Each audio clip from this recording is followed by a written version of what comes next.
Bonzambe na bonzambe lola ezofuta simananto ya kolobaki nzamba boto kwai lisusu wapi na mwasa azosala biso bien aimé dans le Seigneur awa tozali na église la bonne sémence Bostra nazanga morote nazali na concert sœur Asamelakawa. Shalom, ça va? Ça va, en tout cas, merci nos bien-aimés. Je suis la sœur Diamante, naza membre de l'église à la bonne sémence. Donc toye lisusu liboso na bino pona ko inviter bino na événement au Tozanango le 30 juillet 2022. C'est un concert religieux caritatif pour soutenir l'association Prouvons l'amour. L'association Prouvons l'amour est une association, est une ASBL. Il y a radio-télévision Bostra, il y a bonne sémence. Donc le 30 juillet, on a toujours organisé un concert moko caritatif pour soutenir les orphelins na Kinshasa, les veufs. Bientôt, nous savons que c'est la rentrée scolaire. Vraiment, tous senga bino même biso ba don na bino matériel ou financière, on en a vraiment besoin. Dieu vous bénisse, hein. Alors, ok, comment maman? Aujourd'hui, ce concert, balobi est gratuit. Mais là, on explique biso, maman balobi que non, est gratuit. Essayez de aider les orphelins, de aider les veuves, les bazan à Kinshasa. Mais là, on explique biso, de aider les concert, ils allaient organiser. Pourquoi et but il y a concert ils ont bon mais un peu mais qu'on expliquer biso détail à concert. C'est un concert comme Tolobi, et ça un concert caritatif. Donc et ça concert moko et ça gratuit. Et ça awa na église ya bonne sémence et ça samedi le 30 juillet 2022 à partir il y a 15h30. Donc tous organisé concert on a pour na kosunga ba orphelin peu ba veuve où il y a association Prouvons l'amour. Je vous ai dit tout à l'heure association donc na komema ba don na bino, c'est-à-dire quoi? Donc où il y a la fourniture scolaire, un stylo, un cahier au kikomema. Au occupé komema pour na bandeko pe baza musika, ba occupé ko contribuer na ba don na bino financièrement. Ceux qui votali na site na biso ya Bostra télévision, et ça na IBAN et s'affiche à wana toza pe na paye libre. Donc bon qui ko participer et que ça la bienvenue to sunga ba orphelin pe na ba veuve. Et donc si je comprends bien dans concert entrée gratuite ba musicien ba ya obeta mais na bandeko ba oya concert na eloko nyonso to nzambe alola ocha ba na motema ezala big ezala bilamba ezala ketch ezala soulier ezala $10 $1 €5 nyonso to nzambe arocha ba na mitema ba memango parce que bilo nyonso to ba opesa toko kende na yango na Kinshasa opesa bana o bada ba orphelin ba veuve o que to kende opesa na Kinshasa ko ça ni donc ya ba o bazanga c'est ça. C'est ça, vraiment, biloko nyonso. Oyo nyonso que ça récolté na concert oyo koza le 30 juillet et ça pour na soutenir ba veuve pena ba orphelin. Donc et ça vraiment concert ndenge to lobby caritatif. Donc pour na soutenir ba veuve ba orphelin vivant à Kinshasa oyo qui font partie de l'association Prouvons l'amour oyo ça ASBL il y a Bostra télévision. Donc bon même ba don na bino on en a vraiment besoin pour to sunga bandeko bazana Kinshasa. Okay, merci beaucoup maman. Pourquoi tu appelles quelques musiciens avant que Bamata, tous au Bango, Shalom peuple de Dieu, alors je vous invite le 30 juillet 2022 à 15h à l'église La Bonne Semence pour un grand concert pour l'association ASBL Bostra. Alors n'hésitez pas à venir avec vos dons financiers, vos dons matériels, que Dieu vous bénisse abondamment. Venez avec vos dons financiers. Le concert est gratuit. Le concert est gratuit, c'est ça, mais il faut venir avec des dons financiers ou matériels. Et pourquoi les dons? Pour les orphelins. Les orphelins, comme en septembre c'est la rentrée scolaire, du coup il faut penser à eux quoi. Merci beaucoup. Bonjour tout le monde, j'espère que vous allez bien. En tout cas, on vous invite massivement le 30 juillet à 15h à l'église à Bonne Semence, au 17 chemin des Vignes, au 93 500 à Pantin, pour le concert associatif pour l'association Prouvons l'amour. Ce concert a pour but de financer et pour collecter des dons pour les orphelins et les veuves au Congo. Les 30 jours à partir de quelle heure? À partir de 15h. Ok, merci beaucoup. De rien. Maman? Ouais, concert wana bozanga te bandeko. Boya to ça l'association to chamwanda mo poto aider bandeko na biso na bana na biso baza na mboka o ba orphelin na ba veuve o baza ko souffrir. Biso toza ko mwanda munda to kalisa bango nzamba ko pambola biso. Et donc na sengi yango wana en tout cas to funga maboko. Nzamba sala. Bon.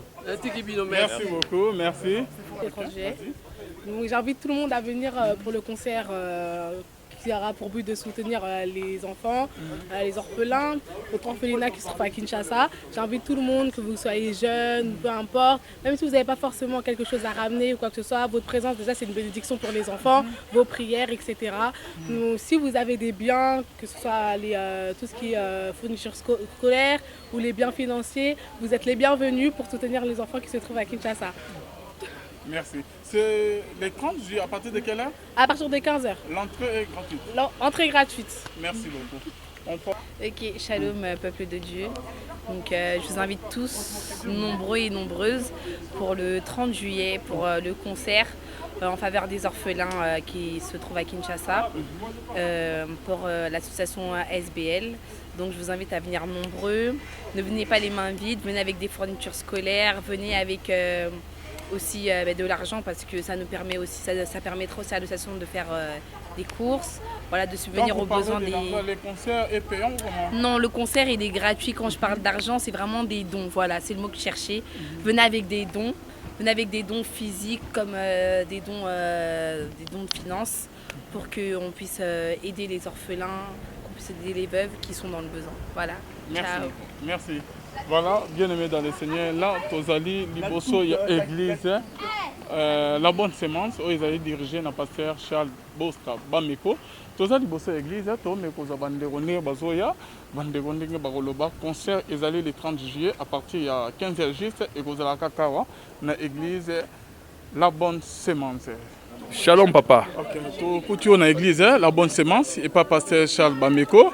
Les solos, il y a un concert que vous avez organisé le 30 juillet. Mais quand on a organisé les solos, on a bandé oignons tout bazo là partout. Le 30 juillet, il y a une journée spéciale pour le concert, il y a un méga concert. Il y a un sunga bana babola. Bana oyo, maman bakufa, papa bakufa, batika bango.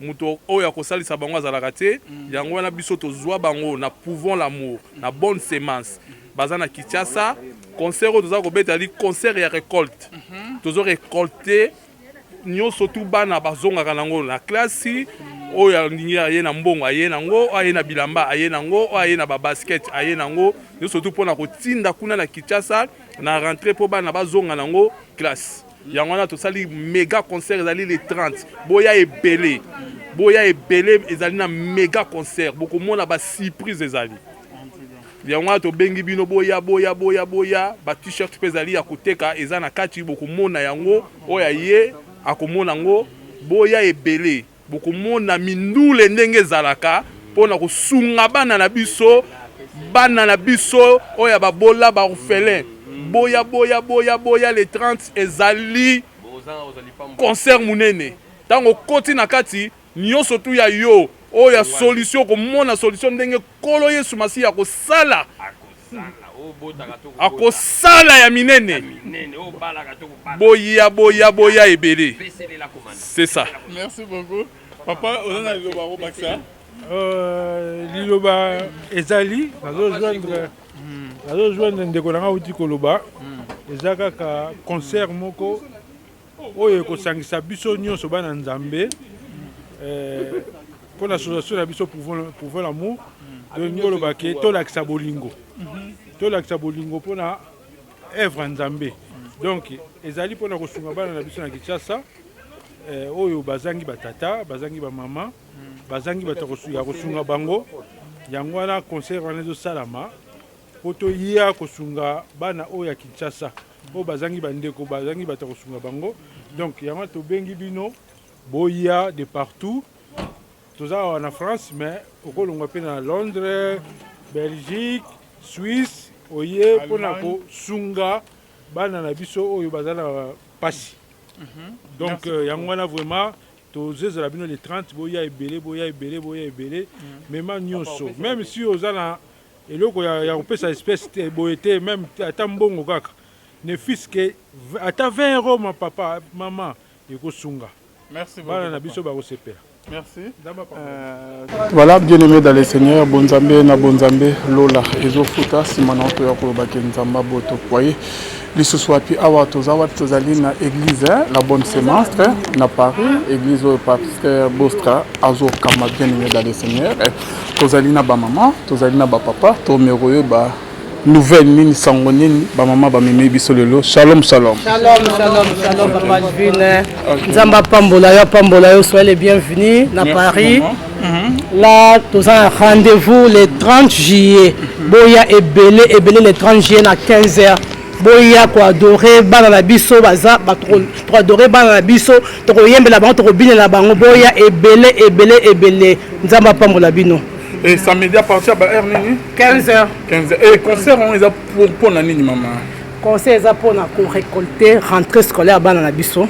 To o ça la cahier, o ça stylo pour na orphelinat la biso et ça qui Kimbanse qui na venu Wei 71 commune à Kimbanse ke boya et belé. En tout cas merci maman par Bakisa par rapport à concert aux ans les 30 on a commission Nzambe pour l'initiative oyo parce que Bible lebi na circonstance surtout comme Nzambe na commission pour initiative oyo Mosela Nzamba Zuna maman présidente mamami.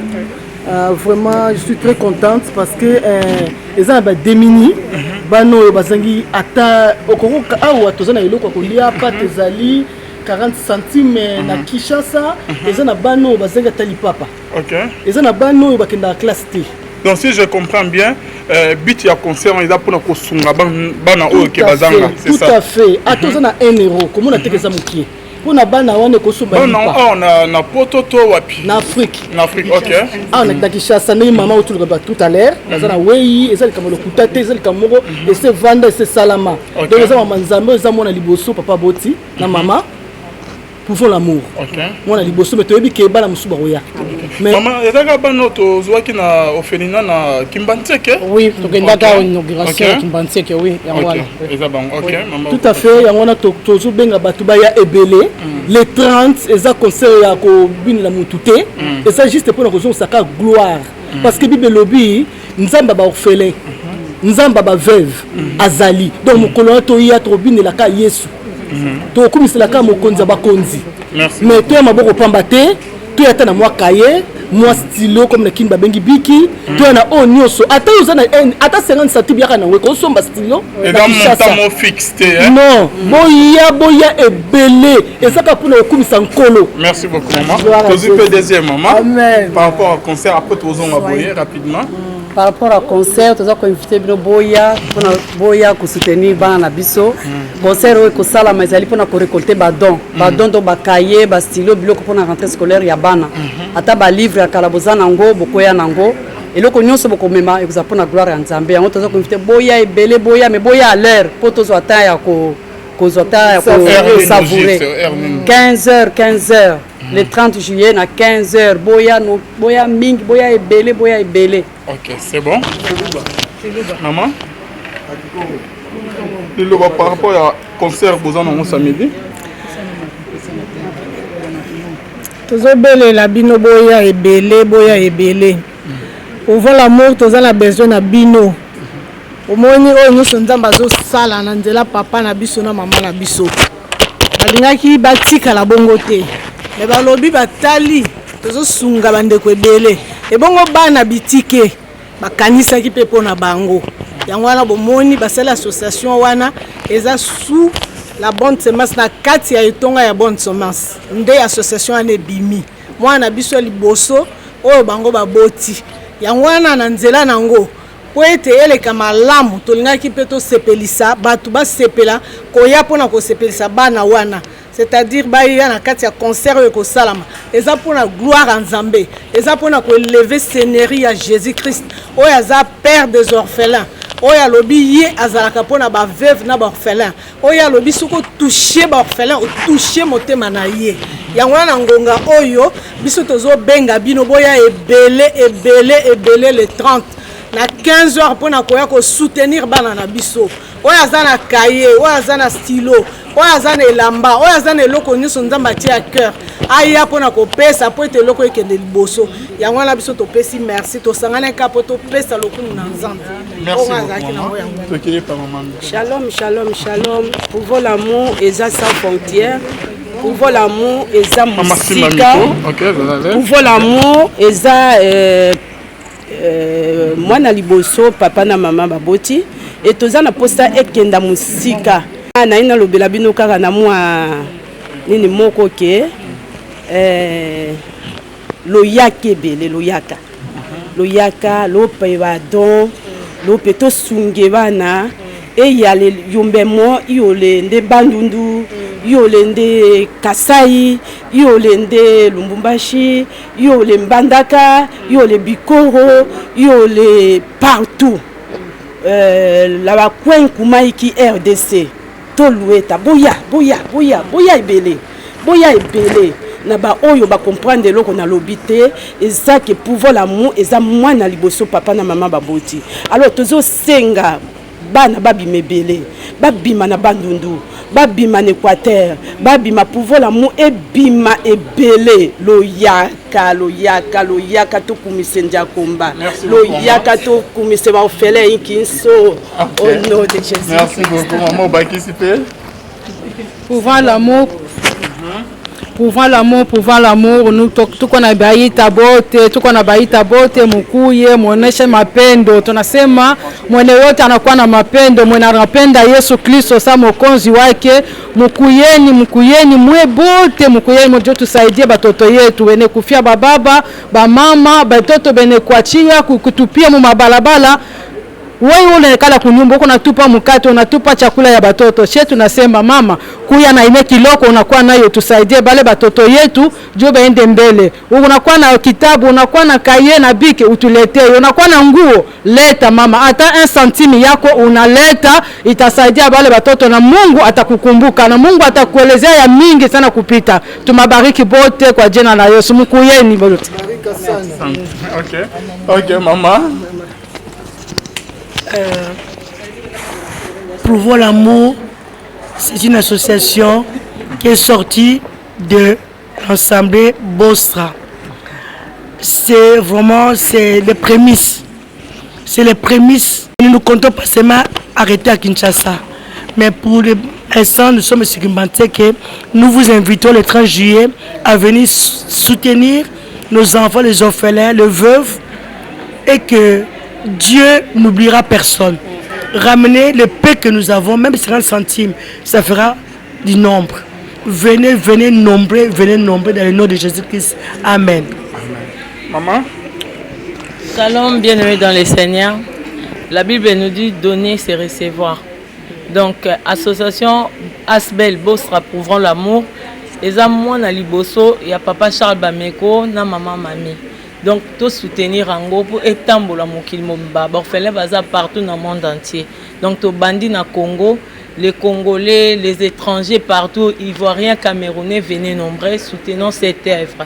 Même si vous avez 1 centime, foulard pour les veuves, même les chaussures, ramenez, vous serez bénis. Que Dieu vous bénisse abondamment. Shalom, shalom, prouvons l'amour tous ensemble. Je pense que c'est ce que Jésus a prouvé à la croix. Donc l'association La Bonne Semence Bostra, c'est-à-dire c'est la première vision de l'église qui est en fait une orphelinat qui est déjà bâtie. Mais nous on est là pour pouvoir combler encore, bâtir encore plus. On commence toujours là d'où on vient et nous on vient de Kinshasa, donc on commence à Congo-Kinshasa. Donc l'orphelinat est déjà établi. On est là pour pouvoir aider nos orphelins, pour pouvoir leur prouver l'amour.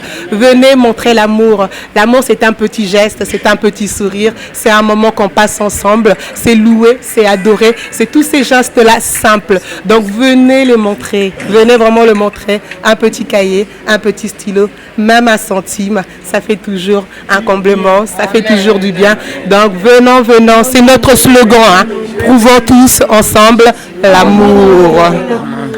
Ok, papa. Mbote bandeko nyonso tu ya Bostra baza pembeni na biso na ba musika le 30 juillet toza na concert munene pona bana na biso ba orphelin na Kinshasa na ba mama veuve. Venez nombreux participer ba baza na ba matériel didactique ba cahier ba stylo ba bic pour la rentrée scolaire toza ko préparer pona bana na biso ba orphelin ba banda classe l'année 2022-2023, rentrée scolaire 2022-2023, boya ebele ko soutenir biso les pères des orphelins Nzambe tokotika journée na maboko na Nzambe tokotombola kombo na Nzambe et puis pour na orphelinat na biso kende liboso Nzamba asunga asbel na biso pour voir l'amour na kata lingomba Bostra et topesi bino merci mingi boya ebele na kombo tokoyamba bino na kombo na Yesu Christ. Tout va bien avec Jésus-Christ. Shalom, shalom. Tozali na concert le 30 pour na ba orphelin na ba veuve. Bana wana baza mike to négliger bango te lobby na bango to yebite. Toza na ba pasteur, toza na batamine ne bakobima wana. Yango toza na concert le 30 oyo nyoso to azana enfant. Oyo nyoso kozala nango yaka nango to soutenir bana na po lobby na bango to yebite. Oyo nyoso kobima na poche ya mutu nyoso to nzamba kozangisa kozongisa yango te fadiz. Yango boya ebele le 30 na 15h en tout cas to kokumisa nzambe nyoso to kozala pona lokumu na nkolo. Amen. Shalom, shalom. Na bandi bandeko balobi nyonso déjà. Biso tozaka nazo ko inviter bino kaka le 30 juillet boya ebele. Boya ko participer, bo mema oyo bozanango pona bana ona na ba veuve. Vraiment to sengi na bino boya ebele. Amen. Shalom, shalom, shalom. Nous sommes là pour une date très importante qui est le 30 juillet à 15h. Nous avons un concert caritatif pour les enfants défavorisés, orphelins, qui sont abandonnés, des enfants qui ont été délaissés par leurs parents. Donc nous sommes là pour faire ces concerts, pour récolter tout ce que nous pouvons récolter pour ces enfants. C'est très important cette date. Donc nous sommes tous touchés pour venir aider ces enfants. Nous devons ramener tout ce que nous avons. C'est-à-dire, si nous avons des cahiers, si nous avons des stylos, quoi que ce que nous avons, il faut ramener cela pour aider nos enfants. Et je voudrais rajouter aussi, c'est que nous les jeunes, nous avons beaucoup de choses chez nous qu'on délaisse comme ça. Donc nous pouvons faire cette effort-ci, 30 juillet à 15h, pour pouvoir ramener ça. C'est une œuvre pour rendre une œuvre à Dieu. C'est pour ces enfants-là. Donc nous avons besoin de venir soutenir ces enfants-là. Ça serait très important pour nous et c'est touchant. Donc pour moi j'appelle les jeunes de venir pour ce jour. Ça serait très important. Moi j'aimerais vraiment que nous soyons, parce que ça peut être ces enfants-là. Ces enfants-là, ce sont des enfants qui ont été délaissés. Donc pour moi, ça peut être nos frères, ça peut être nos sœurs. Donc quand nous entendons des choses comme ça, nous ne pouvons qu'être touchés. Donc venez s'il vous plaît, apportez tout ce que vous avez pour ces enfants-là. C'est très important. Et n'oublions pas que Dieu nous rendra. C'est très important cela. Je vous bénis, que Dieu vous bénisse franchement.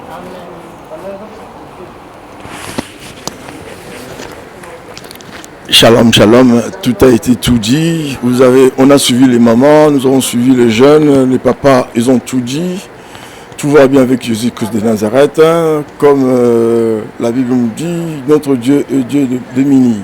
Donc les enfants là, on ne peut pas les délaisser comme ça, comme ce sont des enfants, ce sont des orphelins. Donc nous appelons tous le 30 juillet, qu'on se retrouve tous ici pour soutenir le concert qui se déroulera à l'honneur des enfants qui sont à Kinshasa, à l'honneur des orphelins et des veuves.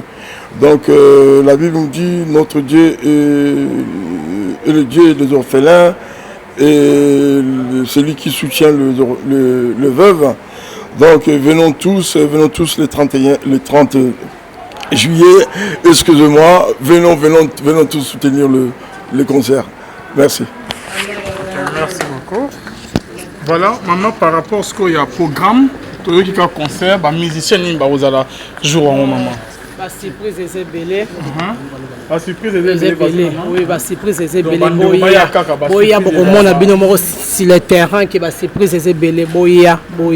Et entrée, ils la payante ou non, gratuit. Non. Ok. Et message na bande bazo landa biso maman message no ya suka par rapport ya au fédino ezana kin et bande bazo landa biso est-ce que condition moko ezali to par rapport à l'événement non condition exacte tosengi kaka bana wana rentrée scolaire ezali na septembre bakotanga toza na besoin bana mosusu batanga te faut tosalisa bango babutin tosenga bambongo bauniforme tosalisa bango bana mosusu tolokoti bango kaka na balabala baza te na eloko moko te biso fo tobanda na zéro donc tosenga basoutien na bino monde entier basoutien na bino eza très très important. Merci beaucoup, maman. Je crois bien qu'il y a un message de l'équipe. Le samedi, le 30 juillet, 15h. Ok, tu es dans l'église. Ah oui, l'église en bonne sémence. Boko Sepela, 17 chemin de Vigne. 17 chemin de Vigne, Pantin. Pantin, 93 500. 93 500 na Pantin. Bonne sémence, à l'église bonne sémence. Que Dieu vous bénisse. Que Dieu vous bénisse, merci. Rendez-vous le 30 juillet. Prouvons l'amour. Prouvons l'amour. Prouvons l'amour. Prouvons l'amour. Donnez, donnez, donnez. Vous bénisse. Amen. Nzamba pambola yo. Bonzambe. Bonzambe, bonzambe, na bonzambe. L'eau les gens foudent. Amen. Amen. Par rapport à l'affiche, ils sont tout au temps les 30. Donc samedi, yo ozolanda biso nzamba saelo bola moko na vie au niveau za la reconnaissance na nzambe wana mema bik na yo mema $1 $10 nyonso tout oza nango bien aimé yaka nango to saisa bana oyo ke toza na bango na kinga mona zala ki wana jour ya ouverture ya orphelinat donc prouvons l'amour donc eza na bano bazolela eza na bano bazangi ya kolakisa reconnaissance na envers nzambe na nyonso tout okomema mokolo concert le 30 juillet à partir à 15h dans l'église La Bonne Sémence au Ekamamina pasteur Charles Bameko Bostra Torozawana en direct. Donc Bonzambe na Bonzambe Lola et je Souka c'est là Lola.